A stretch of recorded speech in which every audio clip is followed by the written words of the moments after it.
Hello guys, good afternoon. Tayo ay magmerienda ng palitaw at saka kutsinta. Ayan. Nakabili ang aking kasama sa school. Ayan, kaya magkutsinta at magpalitaw tayo. Merienda. Tayo mag-juice. Ayan, juice.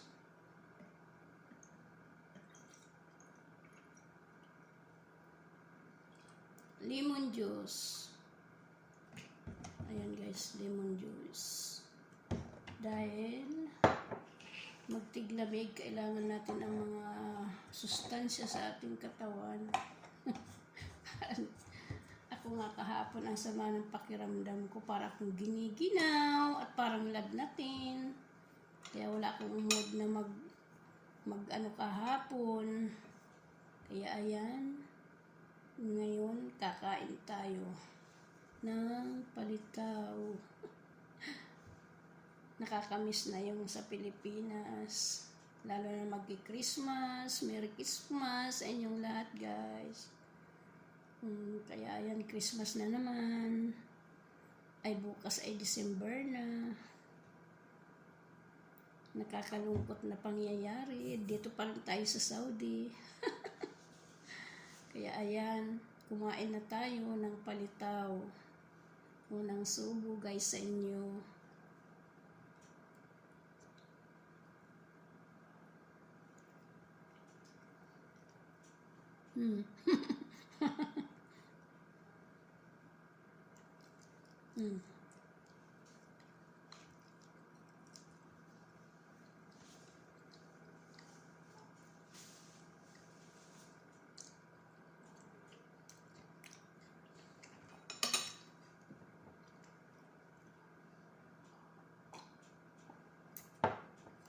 Kanina yung aking mukbang ay kwentuhan ng aking kasama. Bihira ka na kaming magkasama sa kainan. Minsan nauuna siya, minsan nauuna ako kasi marami kaming trabaho. Tapos magsundo pa siya ng mga bata sa school. Kanina nagkasama kami nung kahapon. May predict pa na i-upload yung kahapon. Yung kanina lang yung mukbang ko na i-upload. Kaya pagdating niya kanina, nagsundo ng mga bata, nakakuha sa doon, nagtitinda ng mga ganito na Pilipina. Sabi ko, merienda na naman, kain na naman tayo.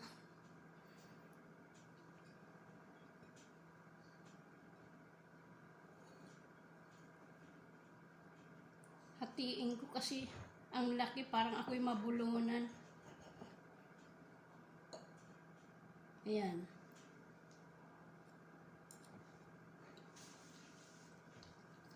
Malapit na naman guys ang Disyembre. Ang Pasko pala. Hindi Disyembre, bukas Disyembre na. Ang bilis lang ng panahon, parang kailan lang ay nagpasko, ngayon Pasko na naman. Kaya ang bilis din natin tumanda.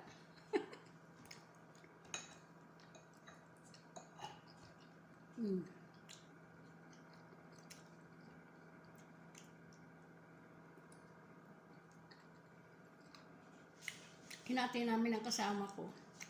Isang kutsinta at saka isang palitaw na yung parang nasa styrofoam.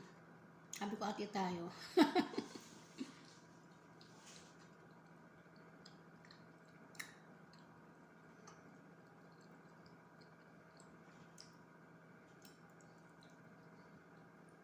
Merry Christmas sa inyong lahat guys. Merry Christmas. Happy New Year.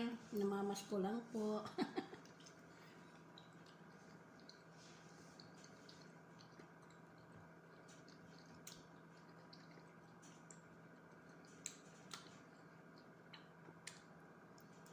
Ang sama guys ng aking mata.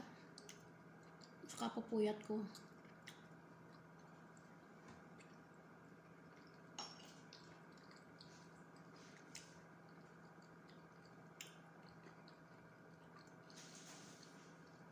Kailangan bilisan ko kasi malulubat ang aking sipi.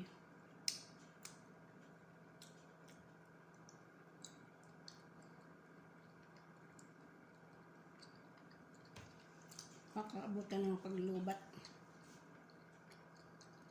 Kahapon din nagmukbang ko, nalubat na, naputol na.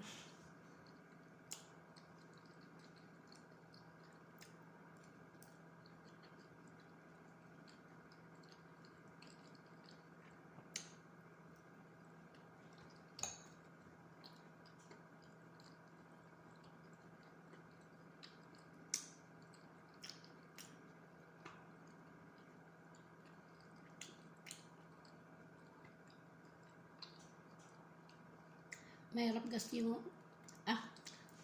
ano ba yan?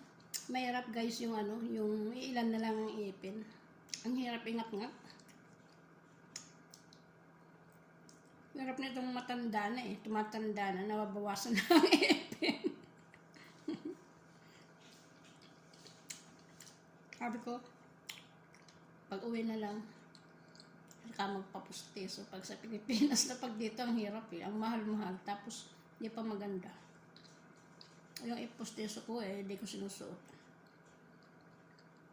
Yung pangit, nagsusugat yung aking gilagid.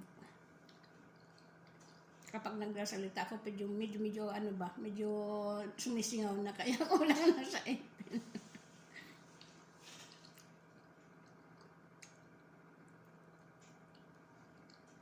Di ba rin?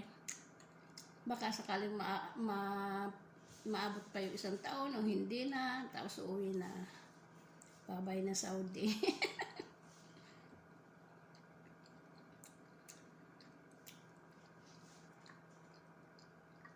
Saka 6 years na lang, wala na dito mga overseas worker. Sila na lang magtatrabaho dito sa Saudi. Kaya wala nang mag-work dito. Kahit anong sabi nila ay kahit na saan bansa man, o India, o Pakistan, Sri Lanka, o Philippines, Indonesia, wala na. Sila na lang daw magtatrabaho. Kasi ang dami naman nga dito eh. Maraming mababang kante na nakakatapos din, walang mga trabaho. Kaya, kasi maraming mga nag-work. Kaya, 20, 30 ata, babaguhin na nila ang sitwasyon nila dito. Ay sila na lang magtatrabaho din. Ganon.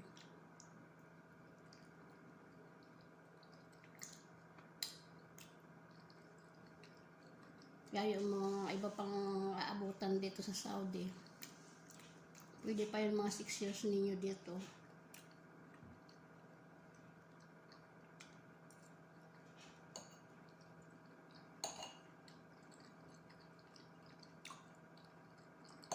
Ako 1 year na lang.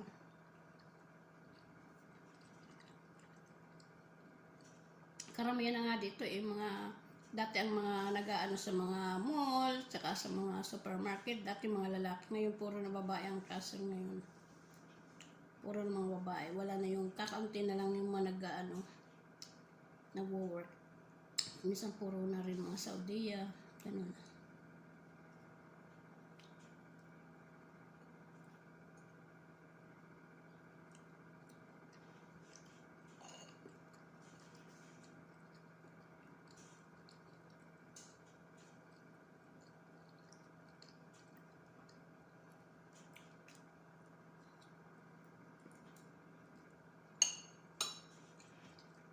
Ayan, naubos ko.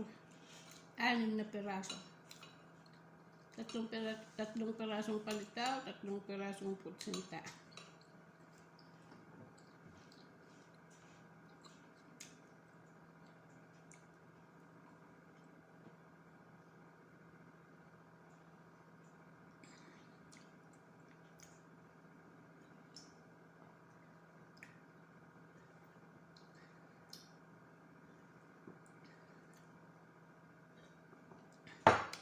Isang basong juice.